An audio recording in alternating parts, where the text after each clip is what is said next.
Então vamos elevar nosso pensamento a Jesus nesse instante, aos bons espíritos que vivem nas esferas superiores do pensamento, que possamos nós, pelo menos por alguns instantes, compartilhar desses pensamentos superiores, buscando almejar um entendimento maior de tudo aquilo que envolve a própria vida.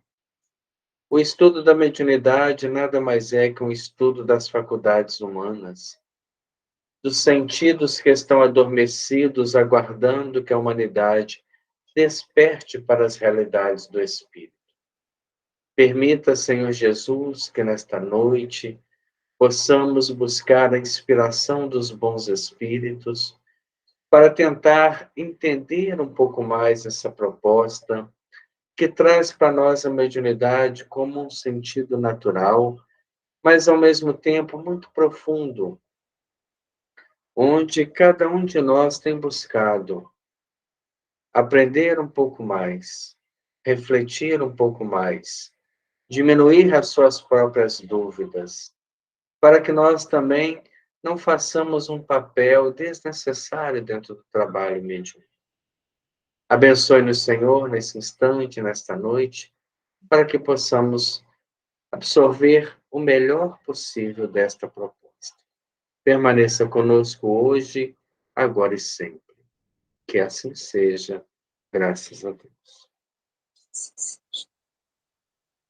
Muito bem, nós estamos no capítulo 6º, e o capítulo 6º, ele faz uma comparação da corrente elétrica com a corrente mediúnica, mostrando que tudo aquilo que nós temos, né, já foi até estudado isso em outras etapas, tudo aquilo que nós temos no plano físico, nós também temos no plano espiritual. As leis que regem o plano físico são as mesmas leis que regem o plano espiritual, porque a lei é única. A diferença que nós temos, por exemplo, de interpretação, ou fala assim, por que então a gente não estuda as leis espirituais quando a gente está estudando uma matéria, uma disciplina, uma faculdade? Porque até então a ciência ela se ocupa somente das manifestações que alcançam o âmbito material. Então, as leis naturais, que abrangem a física, a matemática, a geologia, a geografia, elas, de certa forma, impressionam os sentidos físicos. Então, foram feitas uma série de pesquisas, de estudos, para que pudessem alcançar o máximo de entendimento desses fenômenos. Porém, se nós pegarmos a história do Espiritismo, ele começa com um circuito muito grande de manifestações físicas. As mesas girantes, que levaram Allan Kardec, até então um cientista, um professor emérito, alguém racional, a admitir o fenômeno mediúnico, o fenômeno espiritual, ela vem com essa proposta de fenômenos físicos. E foi uma grande, né, não vamos dizer pena, porque tudo tem o seu tempo, que a ciência não tem interessado em estudar. Nós tivemos alguns cientistas envolvidos, como Gabriel Delany, como William Crookes, que estudaram parte desses fenômenos.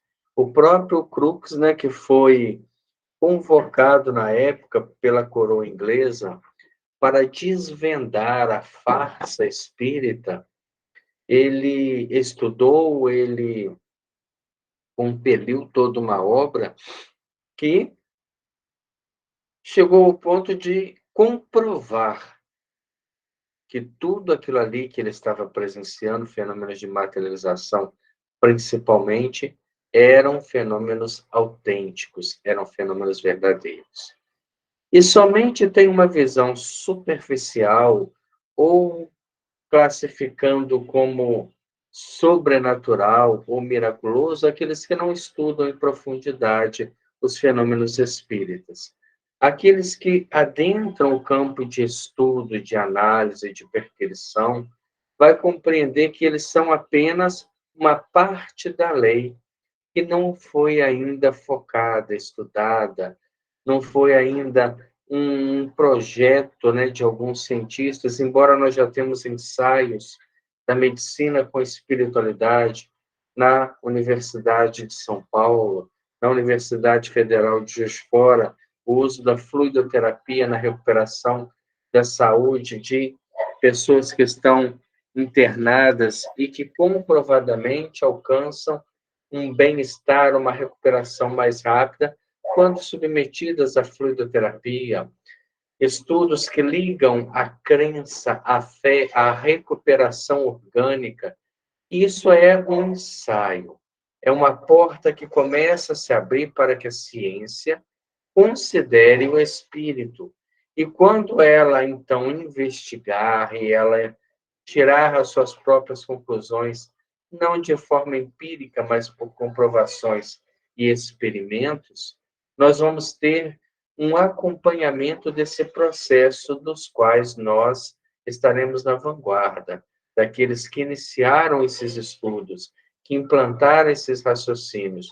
Ou como diz alguns oradores, né, do campo espírita, nós estamos na doutrina espírita hoje fazendo um curso de especialização em espiritismo, para que nas próximas encarnações possamos ir para outras pátrias onde o espiritismo ainda não disseminou, ainda não alcançou grandes objetivos e trabalhar com esses conceitos, mesmo que sob outro nome ou outra forma de expressão religiosa, mas com esses estudos principalmente do intercâmbio da imortalidade, da reencarnação. Então, quando nós analisamos o circuito elétrico, nós nada estamos fazendo que observando a parte da lei que impressiona os sentidos. E ele faz a comparação, André Luiz, com o circuito mediúnico, porque há uma similitude. Tudo aquilo que nós temos no circuito elétrico, de certa forma, manifesta-se também no circuito mediúnico. E nós paramos na semana passada lá na questão da resistência. Quando a gente fala em resistência, lembra resistir. E para resistir, nós precisamos ter uma atitude. Vamos supor que você está resistindo a um uso de um vício, de um alcoolismo. Você está lutando contra aquela dependência química. Então, demanda de você uma atitude, um esforço, uma resistência para que você não venha a sucumbir, para que você não seja, né, um instrumento totalmente passivo da ação daquele malefício. Então, quando nós temos, por exemplo, né, a resistência de um chuveiro, e ela às vezes se dá por um, como se fosse uma mola. E ali os elétrons eles vão entrar e vão sentir aqui dentro uma dificuldade de locomoção, porque o fio da resistência ele não é um bom condutor. Se ele for um bom condutor, os elétrons vão passar por ele sem resistência ou com muito baixo nível de resistência. Mas se o fio que nós chamamos de resistência, que fica plugado lá dentro do chuveiro, por exemplo, ele é um fio com baixa, né, com baixa transferência de elétrons, ele é um mau condutor, então o elétron entra por aqui e começa a sofrer uma resistência. Ele começa a ter dificuldade, ele faz um choque mecânico, e com isso ele gera atrito. Esse atrito gera calor. Então, a resistência, ela faz uma transformação da energia elétrica que está passando em energia térmica, porque nós vamos ter calor a partir do momento que esses elétrons têm dificuldade de se conduzir por aquele meio, por aquele fio, por aquele equipamento. Então, por exemplo, um ferro elétrico, ele tem componentes internos que dificultam o circuito fechado. Ele não é um interruptor, vai ter o circuito, mas ele retém esses elétrons, porque ele é um caminho muito mais difícil de ser transposto. Então, nesses choques e entre-choques que ele tem dentro desse caminho, ele vai gerar calor. É a transformação da energia elétrica em energia térmica. E aqui ele vem falar justamente isso para nós, dizendo: todo circuito elétrico se evidencia por peculiaridades distintas, chamadas constantes ou parâmetros, a saber, resistência, indutância e capacitância. A resistência é a propriedade que assinala o gasto de energia elétrica no circuito como provisão de calor, correspondendo à despesa de atrito em mecânica. Por exemplo, quando você tem, né, o carro está ligado há muito tempo, o motor esquenta. Aquilo ali é porque há uma resistência, né, na queima do combustível. Nós não aproveitamos 100% da queima do combustível. Se nós tivéssemos condição de aproveitar os 100%, né, aquele combustível teria uma vida extremamente longa. Então, você tem uma transformação ali da energia química em energia de movimento, mas você tem uma perda, que é esse desgaste mecânico que gera o calor. Já no circuito mediúnico, a resistência significa a dissipação da energia mental, destinada à sustentação de base entre o espírito comunicante e o médium. Então, o que ele quer falar para nós? Imaginemos um médium que tem medo. Ele recebe aquele influxo, ele absorve aquela energia, mas ele não deixa que esse fluxo passe com naturalidade. Então, ele se transtorna, ele se altera, ele se desequilibra, ele tem uma série de distúrbios que são dele, porque ele está sendo, né, e fazendo um papel de resistência, ao passo que a mediunidade deveria ser um fluxo natural. Conversando essa semana, né, com uma pessoa que está num processo mediúnico, ela me disse: se eu não colocar para fora, eu sinto como se eu tivesse engasgada com alguma coisa. É esse fator resistência, porque ela tem o influxo da corrente mediúnica, da corrente do mental do espírito, e ela trava dentro dela porque ainda não tem conhecimento nem prática para transformar esse influxo numa comunicação verbal ou escrita. E nisso ela tem o quê? Um desequilíbrio por estar sendo uma resistência ao invés de estar sendo um condutor. Todo médium que começa o trabalho mediúnico, ele é uma resistência. E se ele não conseguir melhorar a sua condução da corrente mental, ele sempre vai ter muito mais interferência do que comunicação mediúnica.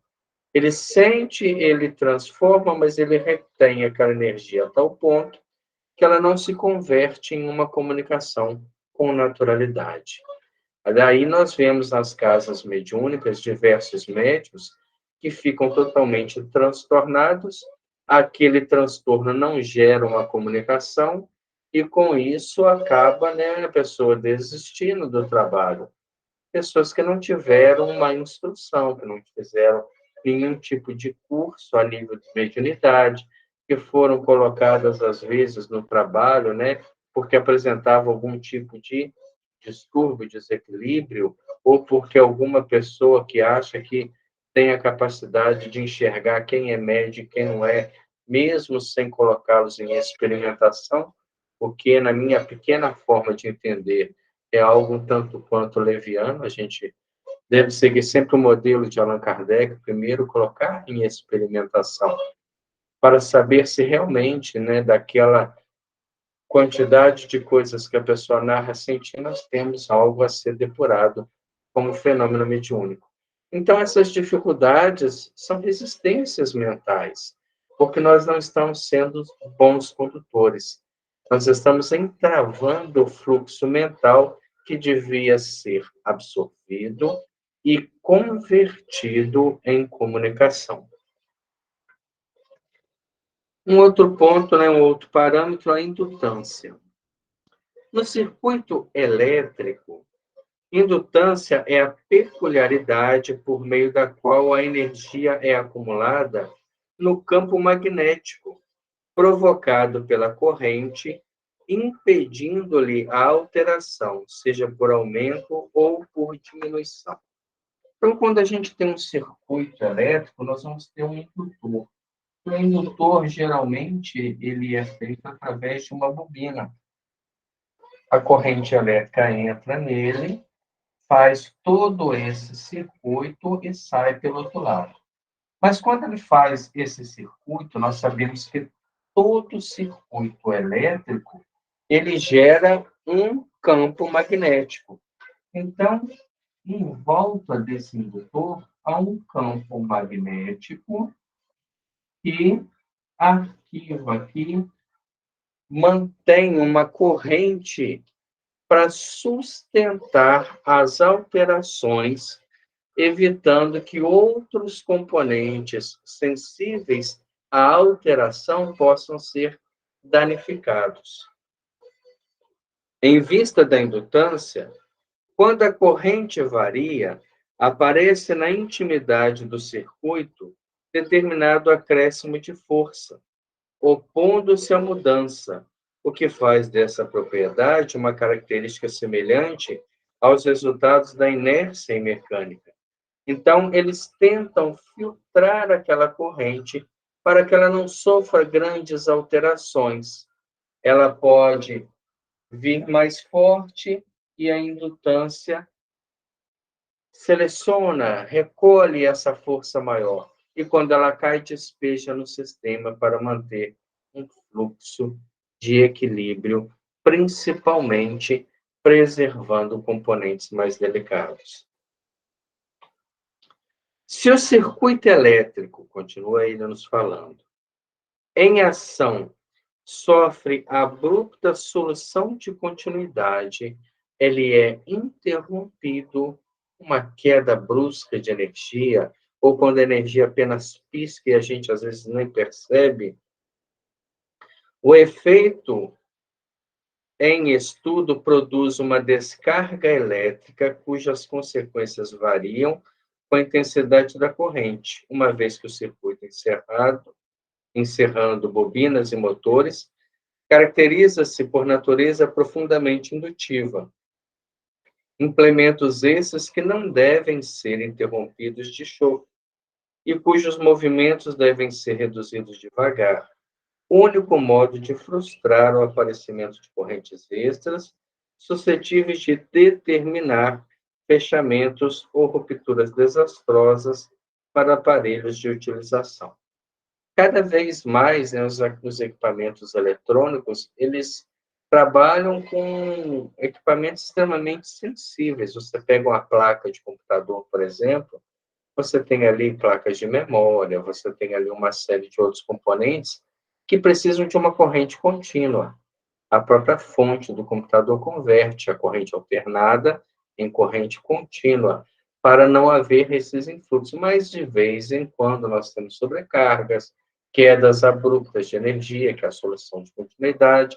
Então, nós temos esses equipamentos de segurança já incluídos ali na própria placa para poder conter essas alternâncias abruptas. Mas também no circuito mediúnico nós temos um efeito indutor. Verifica-se a mesma propriedade ante a energia mento-eletromagnética. Lembramos que aqui nós estamos estudando uma energia elétrica que gera um campo magnético. Mas quando nós vamos estudar a parte mediúnica, nós temos a energia mento-eletromagnética. Então, é uma energia ainda mais delicada, mais aprofundada, com finalidades maiores. Essa energia armazenada no campo da associação mental. Lembremos que nós temos aqui o médium, aqui o espírito comunicante, e entre eles forma o circuito mediúnico através de um campo, como nós estudamos no campo de Einstein. Campo da associação mental entre a entidade comunicante e o médium, provocada pelo equilíbrio entre ambos, obstando possíveis variações. Então, quando há a comunicação, quando começa a haver aqui a vontade, apelo e a vontade, resposta firme, ao entorno nesse campo, acumula-se uma energia eletromagnética, ela vai ficar nesse entorno, justamente para suprir as possíveis alterações do médium e do espírito comunicante. Em virtude de semelhante princípio, se aparece alguma alteração na corrente mental, surge nas profundezas da conjugação mediúnica certo aumento de força, impelindo a variação.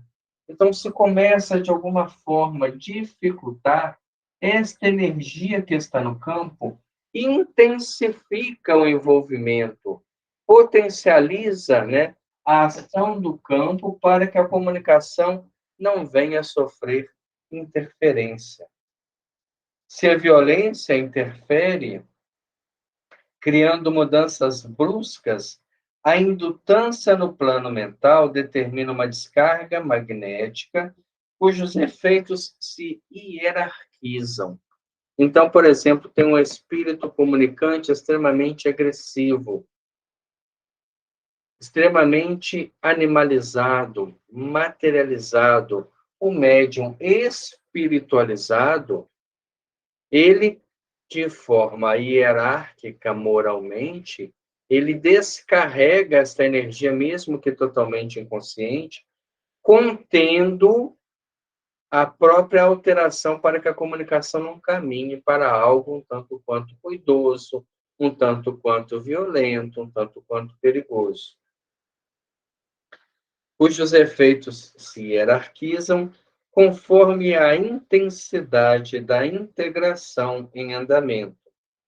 Porquanto o circuito mediúnico, envolvendo implementos fisiopsicossomáticos e tecidos celulares complexos no plano físico e no plano espiritual, mostra-se fortemente indutivo e não deve ser submetido a interrupções intempestivas, sendo necessário atenuar-lhe a intensidade quando se lhe traça a terminação, para que se impossibilite a formação de extracorrentes magnéticas capazes de operar desajustes e perturbações físicas, perispirísticas e emocionais, de resultados imprevisíveis para o médium, quanto para a entidade em processo de comunicação. Então, quando nós vemos médiuns que socam a mesa, que falam, né, numa altura desnecessária, que fazem gestos intempestivos, é porque eles estão abaixo da condição da entidade comunicante. Quando eles estiverem acima na hierarquização das próprias energias do campo de comunicação, eles têm plena condição de conterem aquela entidade magneticamente, através desse fenômeno de indutância. Aí, às vezes, o espírito fala: existem correntes que me amarram, e, na verdade, um vidente observando o espírito não vê corrente nenhuma, mas ele sente-se acorrentado magneticamente pela hierarquia da superioridade moral do médium sobre ele. O que nós não podemos ter é pessoas que fazem uma teatralidade dentro do campo mediúnico para chamar atenção ou por necessidade de valorização, querem que o fenômeno seja, né, totalmente chamativo, Allan Kardec escreve em O Livro dos Médiuns: a mediunidade nunca subiria aos palcos públicos para entretenimento das massas. Então, nós não estamos para dentro do campo mediúnico sério, nós não estamos em nenhum tipo de disputa de atenção. Nós precisamos realmente compreender o processo, a mecânica que se faz, porque isso se dá inconsciente. O médium que sabe do seu trabalho, do seu compromisso, ele contém qualquer ação mais violenta, mais abrupta, e não sabe como é que ele faz esse controle, se ele apenas trava mentalmente. Na verdade, ele faz uma descarga magnética das energias que estão no campo, e essa descarga faz com que aquele espírito, naquele momento, sinta-se completamente entorpecido, a ponto de filtrar melhor a comunicação e alcançar, dentro do objetivo da comunicação, um ponto melhor de reflexão, de exposição do Evangelho, para que o espírito também possa aproveitar. Senão, nós temos a manifestação ruidosa, a manifestação perturbada, onde nem o espírito alcança algum tipo de reflexão e o médium se desgasta desnecessariamente. Então, fica aí uma reflexão a respeito dessa hierarquia. E o terceiro e último, meio de controle do campo elétrico é a capacitância. Geralmente, o capacitor é um componentezinho que nós temos lá nas placas, né? Ele tem diversas formas e ele tem uma função diferente do indutor, porque o indutor ele conserva a energia elétrica num campo magnético. Já o capacitor, ele recebe a energia e elimina, mas ele segura dentro dele parte dessa energia que recebe, justamente para ser mais um componente para evitar as variações abruptas. Então, no circuito elétrico, capacitância é a peculiaridade mediante a qual se permite a acumulação da energia no campo elétrico. Energia essa que acompanha a presença da voltagem, revelando semelhante ao efeito da elasticidade mecânica. Quando fala em elasticidade mecânica, por exemplo, você tem uma peça, mesmo que de ferro, de aço, ela tem uma elasticidade. Ela vai sendo, às vezes, pressionada até um determinado ponto antes de partir. Então, do ponto natural até esse ponto que ela suporta aquele peso, é o ponto, de elasticidade dela. Por exemplo, você vai construir um prédio, você tem uma ferragem, e aquela ferragem tem um ponto de elasticidade para saber quanto peso ela pode suportar sem comprometer a própria estrutura. Os aparatos que guardam energia no campo eletrostático do circuito são chamados de capacitores ou condensadores.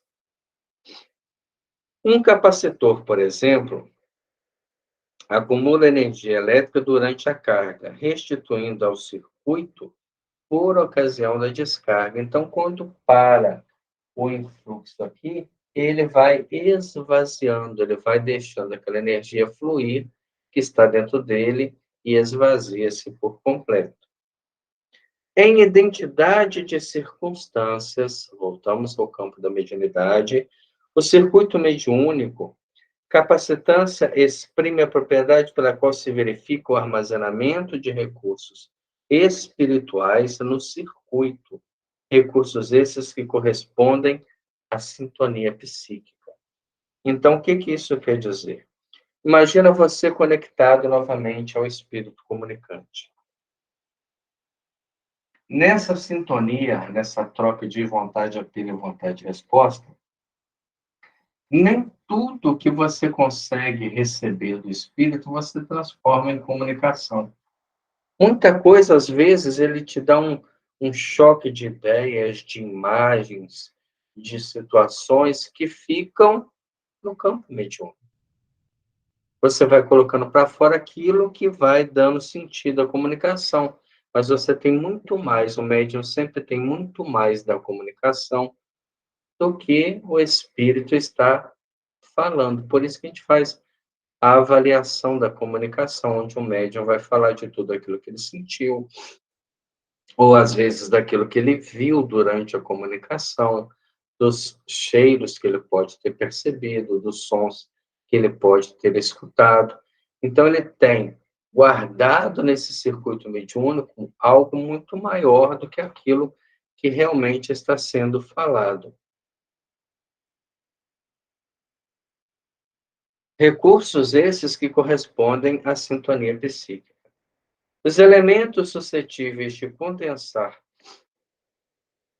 essas possibilidades no campo magnético da conjugação mediúnica, expressando-se na capacidade conceptual e interpretativa na região mental do médium, que acumula os valores recebidos da entidade que o comanda, devolvendo-a com a possível fidelidade ao serviço do circuito mediúnico na ação do intercâmbio. Então, pode ter certeza que uma obra psicografada, ela pode ser belíssima, mas o médium que a recebeu tem dela uma visão muito mais ampla, muito mais profunda, porque ele armazenou cenas, detalhes, condições que não conseguiram passar na comunicação. E assim também se dá na comunicação psicofônica. O médium recebe um influxo com uma carga emocional, uma carga de sentimentos, e depois a avaliação ele fala, poxa, o espírito comunicante me pareceu ser um religioso, ou me pareceu ser uma pessoa simples, ou alguém que passou por uma dor muito grande, e nem sempre aquilo que foi na comunicação retrata, mas ele tem uma visão maior, que ficou arquivada no campo mediúnico, até para suprir uma possível falta de sintonia, a partir do momento que ele pode encaixar todos esses sentimentos e percepções que teve, sem que isso seja uma mistificação, já que ele recebeu esse influxo na energia inicial ou durante a própria comunicação. Então, essas analogias que ele faz entre o circuito elétrico e o circuito mediúnico, elas são valiosas, compreendendo-se, então, por que motivo nas tarefas mediúnicas organizadas para fins nobres, olha o que ele coloca para nós, para fins nobres, é sempre necessário a formação de um circuito em que cada médium permanece subordinado ao tradicional espírito guia ou determinado orientador da espiritualidade. Então, numa reunião séria, né?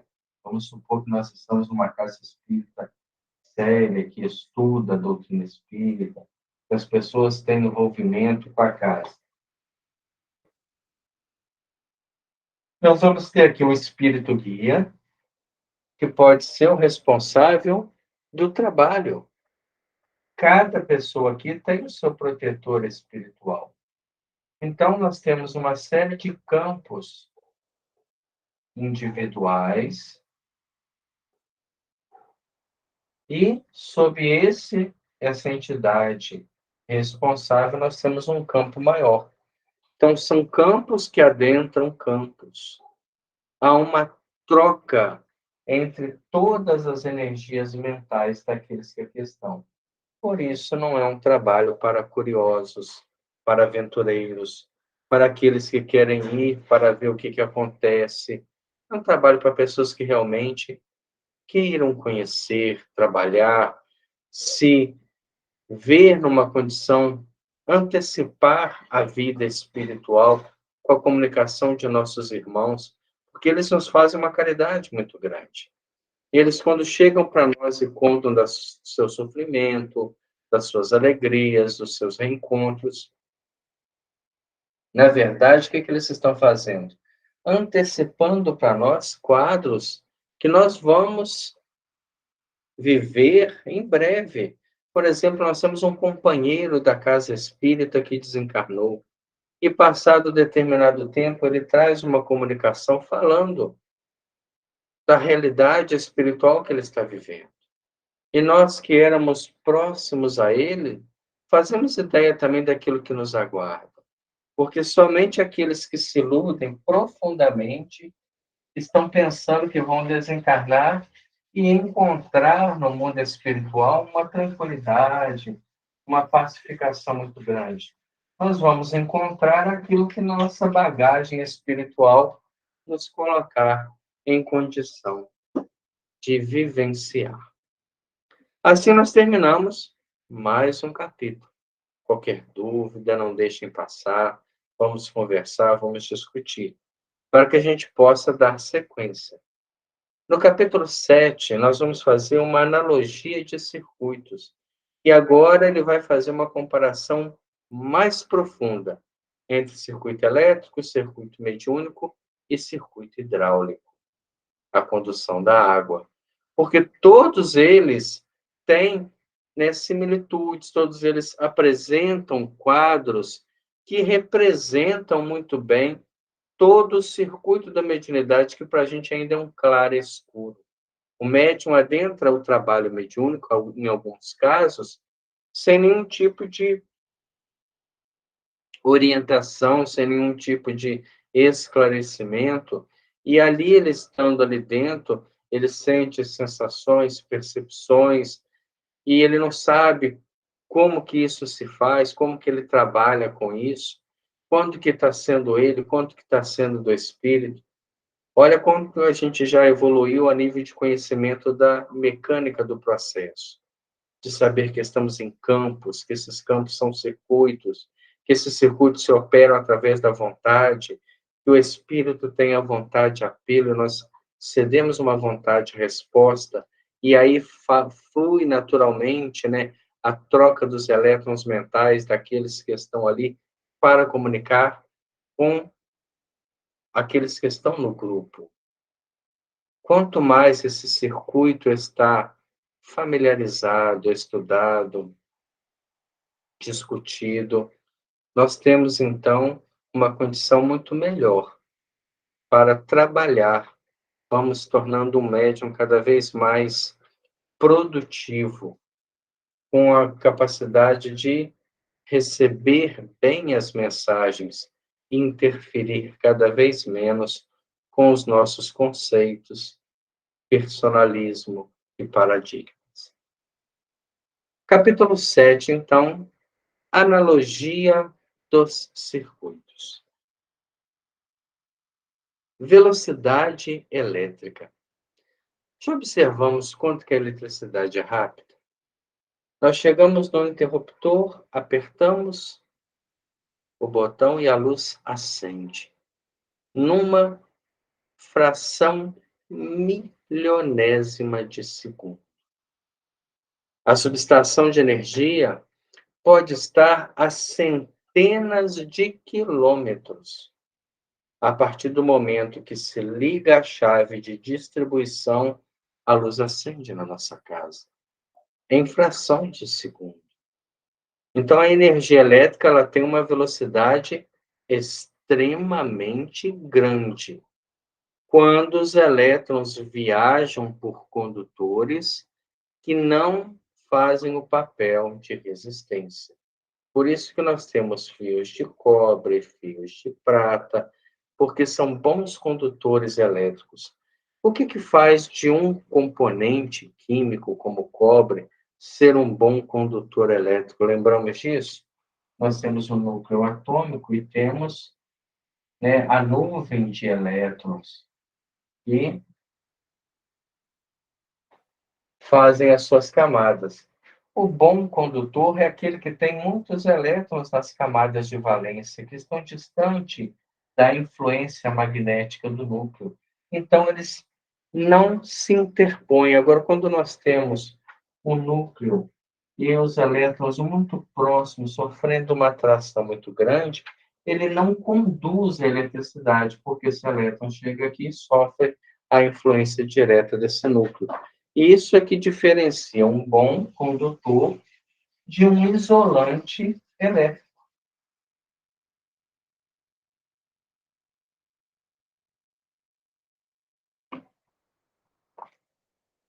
Velocidade elétrica. Estudemos ainda alguns problemas primários da eletricidade, para compreendermos com segurança os problemas do intercâmbio mediúnico.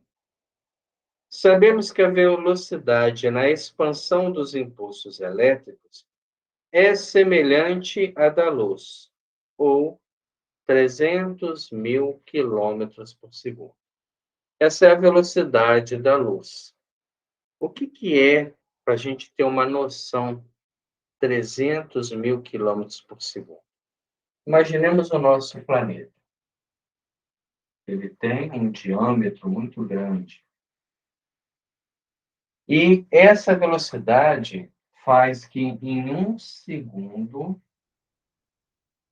um projétil lançado em torno do planeta a 300.000 quilômetros por segundo, em um segundo ele vai dar 7 voltas no nosso planeta. Isso é para a gente ter ideia o que é a velocidade da luz. Como ela é extremamente rápida. Aí nós falamos assim, por exemplo, nós temos um astro que está a 8.000 anos-luz da Terra. Então, está aqui o astro, e ele está a uma distância de 8 anos-luz. Então, é você viajar a 300.000 quilômetros por segundo durante 8 anos para chegar a esse astro. Então, quando nós olhamos para o céu, por exemplo, nós estamos olhando para o passado. Porque se a luz dessa estrela demora 8 anos para chegar na Terra, quando ela deixar de existir, nós ainda vamos levar 8 anos enxergando a sua luz.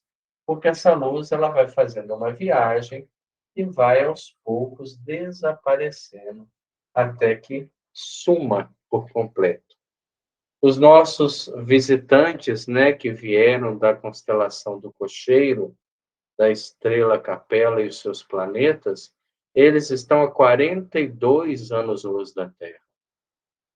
Então, são 42 anos viajando numa velocidade de 300.000 quilômetros por segundo para chegar lá. Nós não temos nem equipamentos para isso. Mas, para o espírito, a distância não é nada.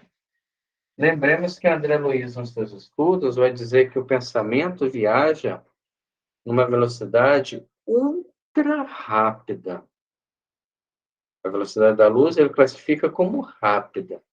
O pensamento ultra rápido, mais veloz, mas é a definição de um espírito. Não é uma definição científica. Fácil entender assim que se estendermos um condutor no qual o fio de cobre numa extensão de 300.000 quilômetros, se numa extremidade injetarmos certa quantidade de elétrons livre, um segundo após a mesma quantidade de elétrons livre, verterá a extremidade oposta. Então, o que ele faz para nós entender? Você pega um condutor de cobre que tenha 300.000 quilômetros. Aí você injeta aqui uma certa quantidade de elétrons. Um segundo depois, essa mesma quantidade tem que sair aqui. Isso é a teoria básica, descartando qualquer tipo de resistência. Entretanto, devemos considerar que a velocidade dos elétrons depende dos recursos imanentes da pressão elétrica, da resistência do elemento condutor, como acontece a velocidade de uma corrente líquida, que depende da pressão aplicada e da resistência dos encanamentos. Então, se nós tivermos aqui uma pressão contínua e uma resistência aqui nula, nós vamos ter aqui em um segundo o mesmo fluxo envolvido que entrou nessa extremidade, saindo nessa.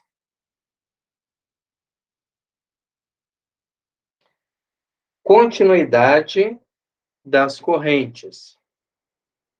Compara-se vulgarmente a circulação da corrente elétrica num circuito fechado na base do gerador e dos recursos que encerram a aparelhagem utilizada ao curso da água em determinado setor da canalização.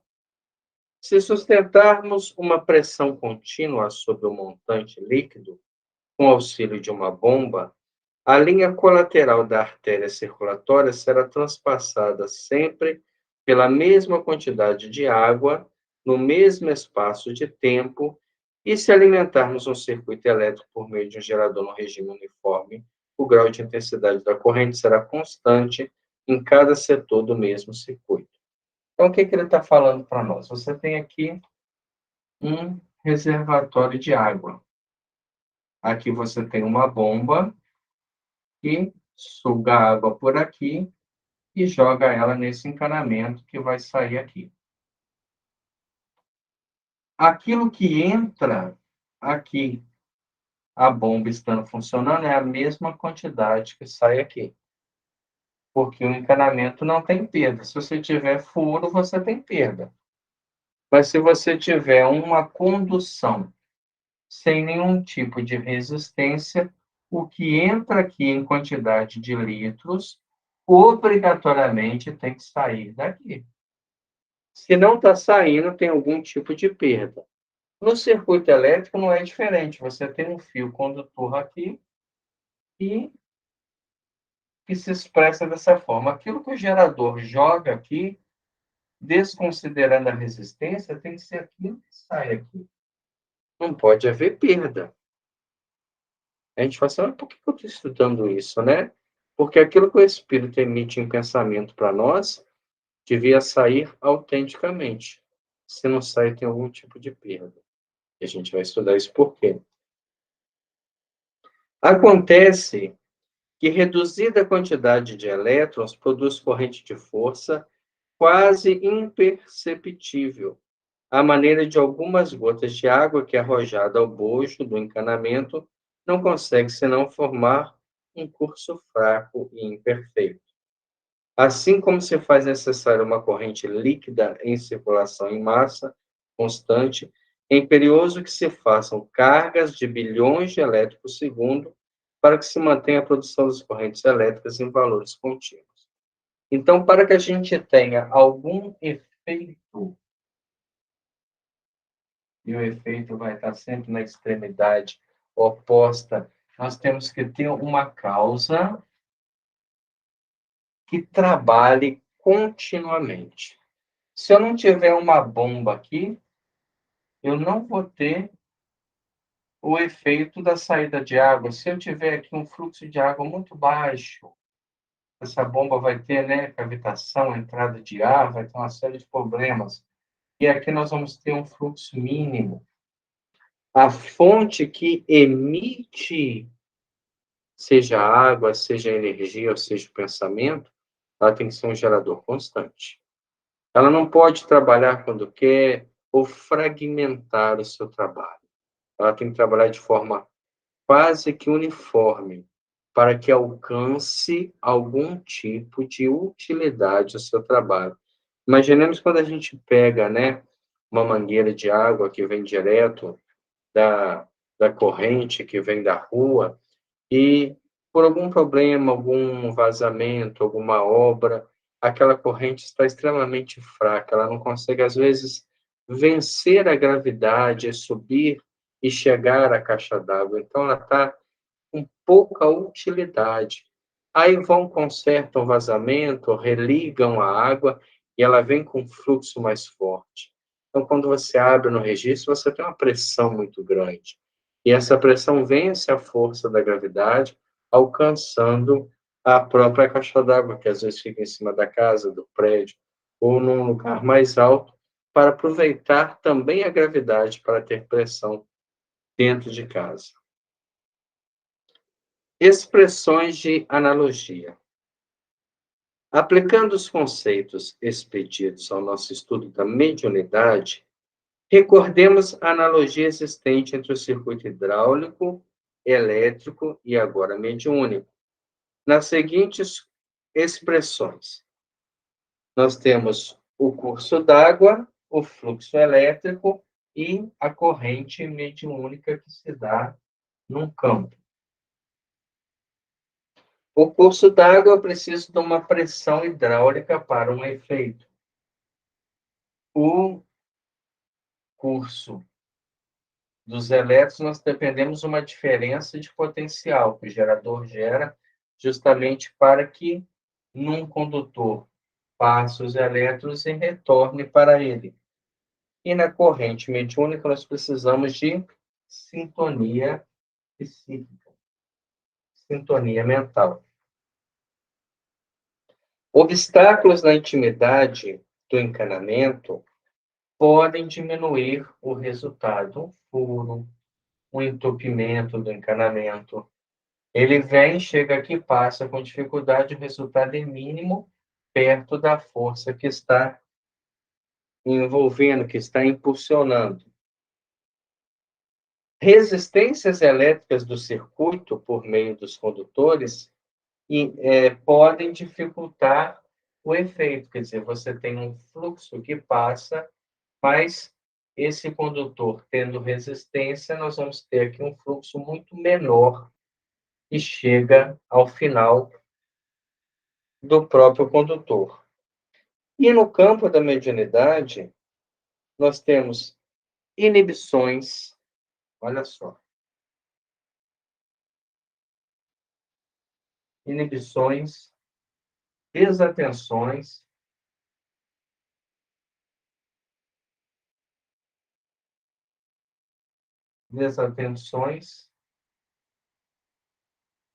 do médium, dificultando o equilíbrio do circuito mediúnico. Inibição. O médium recebe o influxo, mas não tem coragem de expor. Uma pessoa insegura, uma pessoa que sente-se estranha dentro do trabalho mediúnico. Não tem amizade com todos que ali estão, amizade sem preferência, sem nenhum tipo de escolha.